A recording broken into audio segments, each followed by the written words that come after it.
7 લાખ કરોડનું રોકાણ મહારાષ્ટ્રથી ચૂંટવી ગુજરાત ટ્રાન્સફર કરી દેવાયું.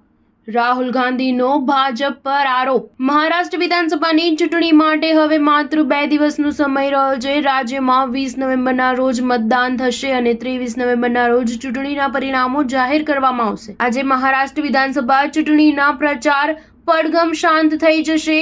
રાહુલ ગાંધી આજે મહારાષ્ટ્રમાં ચૂંટણી પ્રચાર કરી રહ્યા છે. આ દરમિયાન મીડિયા સાથે વાત કરતા તેમણે અદાણી અને પીએમ મોદી પર નિશાન સાધ્યું છે.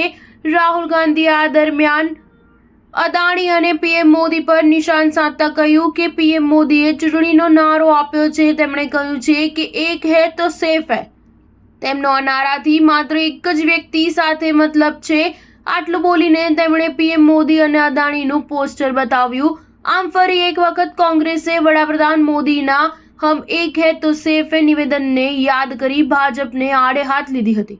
ધારાવી રીડેવલપમેન્ટ પ્રોજેક્ટ મુદ્દે તેમણે પીએમ મોદી પર નિશાન સાધતા કહ્યું કે ભાજપ ધારાવીની જમીન માત્ર એક જ વ્યક્તિને આપવા માંગે છે. આ જ કારણસર તે આ પ્રોજેક્ટને લઈને આવી રહી છે. ભાજપ અહીં સ્થિત નાના ઉદ્યોગોને ખતમ કરવાનો પ્રયાસ કરી રહી છે. તેઓ બધું માત્ર એક જ વ્યક્તિના હાથમાં આપવા માંગે છે. ધારાવીના વિકાસને લઈને રાહુલ ગાંધીએ કહ્યું કે અમારી પાસે ધારાવીના વિકાસને લઈને યોજના છે. અમે અહીંના લોકોને ધ્યાનમાં રાખીને પ્લાન બનાવીશું. અમે માત્ર કોઈ એક વ્યક્તિના કહેવા પર પ્લાન નહીં બનાવીશું. અહીં પૂરનો મુદ્દો પણ છે. આપણે તેના પર પણ કામ કરવાનું છે. ટાઉન ન્યૂઝ 7 હંમેશા સચ્ચાઈની સાથે.